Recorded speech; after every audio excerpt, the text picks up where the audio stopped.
बरं का मुलांनो, एकदा कोळ्यांचा राजा धीवरराज याला यमुनेमध्ये एक कन्या सापडली.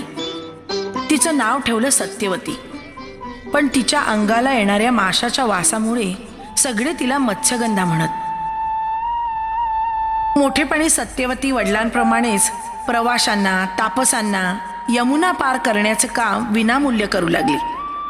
एकदा अत्यंत प्रबळ व शुभ ग्रहस्थिती असताना तिची भेट त्रिकालदर्शी महान तपस्वी महर्षी पराशर यांच्याबरोबर झाली. त्यांना तिच्यामध्ये एका महान पुरुषाची माता होण्याची सगळी शुभ लक्षणं दिसून आली.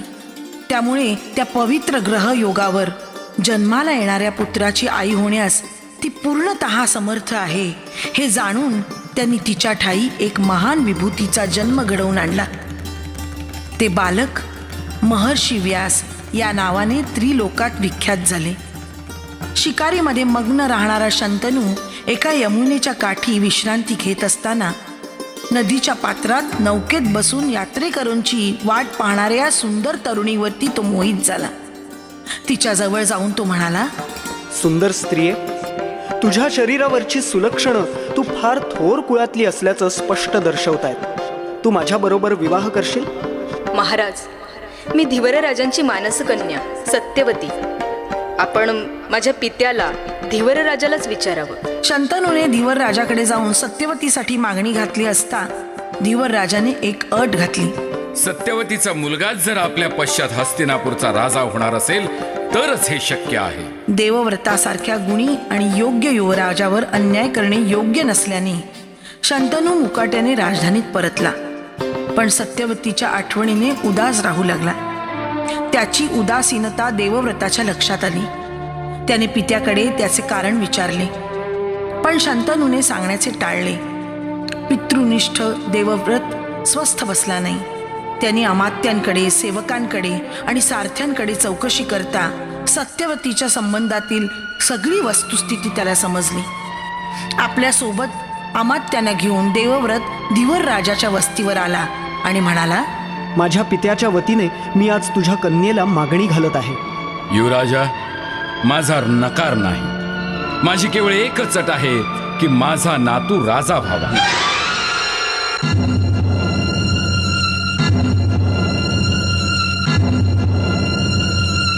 या सर्व उपस्थित ज्येष्ठ आणि ज्ञानी लोकांसमोर मी आपल्याला वचन देतो की माझ्या पित्याच्या राज्यावरचा हक्क मी या क्षणापासून सोडला आणि तुझ्या मुलीच्याच मुलाचा राज्यावर हक्क राहील. आपण धर्मनिष्ठ आहात आणि वचन प्राणपणानं पूर्ण कराल. पण आपले वचन आपली मुले आणि नातू बंधनकारक मानतील याची काय खात्री?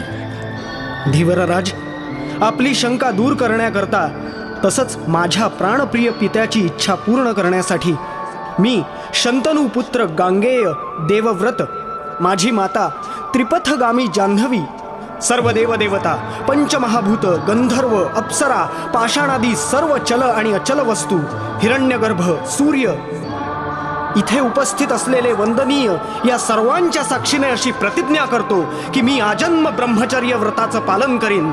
एक वेळ पर्वत आपल्या जागेवरून ढळतील, पण मी माझ्या निश्चयापासून कधीही ढळणार नाही. देवव्रताची घोर प्रतिज्ञा ऐकून सगळे थक्क झाले.